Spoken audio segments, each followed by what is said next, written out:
People know me because of my hat. People ask me, like, how much did you pay for your hat?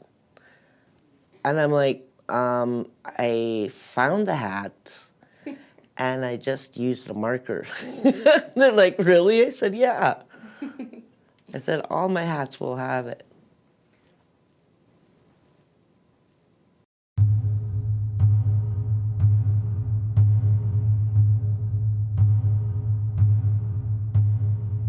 I walked into Vandu one day and wanted to come to one of their support meetings, and that's how I started, and Vandu saved my life. And WAHRS has done that, has changed my life in so many ways as a illicit drug user, as an Aboriginal person, as a person on welfare. It empowers me to be able to help people who are Aboriginal like myself, who are current former illicit drug users. It gives our Aboriginal people a voice and empowerment. And having that voice brings to light what stuff that we need to be safe, to bring back community, to bring back history into our Aboriginal people, whether you're from the East Coast and the West Coast. We find a commonality and we go with it. Harm reduction. There's a lot of us that are on the street that don't use the services of WAHRS for support. So my project I'd like to do is getting us out there and telling them about harm reduction, about the fentanyl crisis, these things that they really need to know. Because when you're educated about things, then I think you put yourself less in harm's way. Harm reduction is a thing that is more healthy than not doing anything at all, using like dirty needles, why you need to use clean needles every time that you use, why you shouldn't be sharing your crack pipe with anybody else, not using alone, just in case something happens, you have somebody there that's your friend, somebody who you trust to use with, then do it. Not to be judged. The only person that can judge me is the Creator himself. So my thing is bringing back the holistic philosophy of Aboriginal people.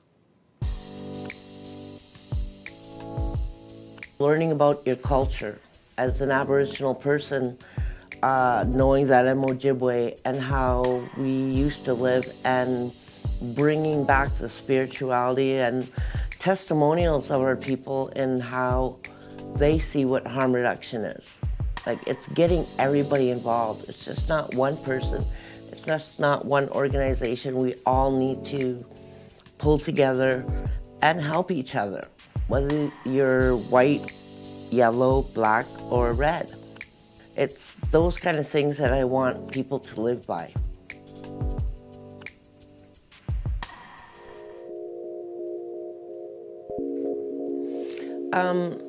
You know, we get stigmatized on the drugs that we use, right? Like for injection, smoking, whatever, taking pills.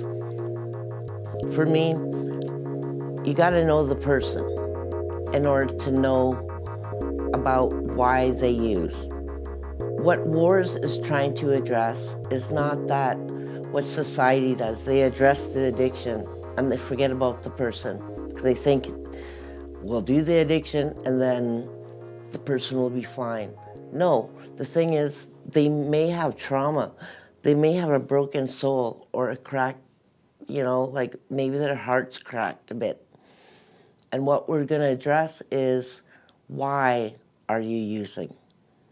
When we do that, ask a person, you know, they have a lot of these traumatic stories and don't want to talk about them. But when they get with WAHRS and we start talking, because I said, you know what, it's finding out about this first, what's wrong, and you know, you'll want to go on. You may want to drop the addiction. Who knows, you know? As long as we reach out even to one person, we're successful.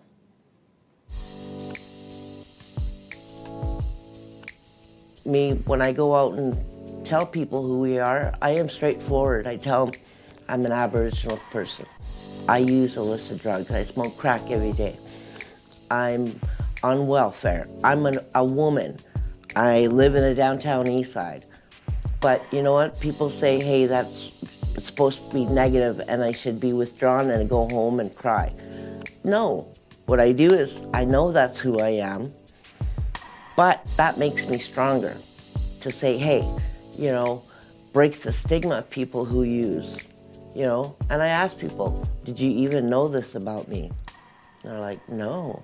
I said, see, am I a good person or a bad person? You know, like, no, you didn't even know anything about me, but you judged me. And stop the judgment, you know.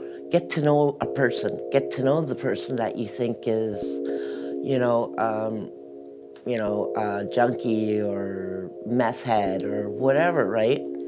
Get to know that person, and you know, you find beautiful people here. Just say hi.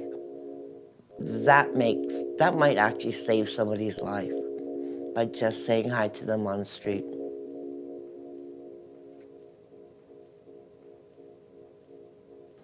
Doing more from the heart than from my head is listen to this first.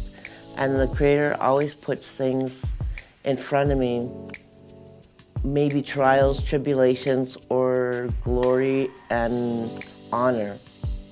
I'm in my glory, you know, because the coming to me, just even for a hi and a hug, and that means the world to me. That's harm reduction for me and for them, you know. Just say hi to somebody. You get to know that person, then it's hugs, you know. I get about 100 hugs a day. How about you?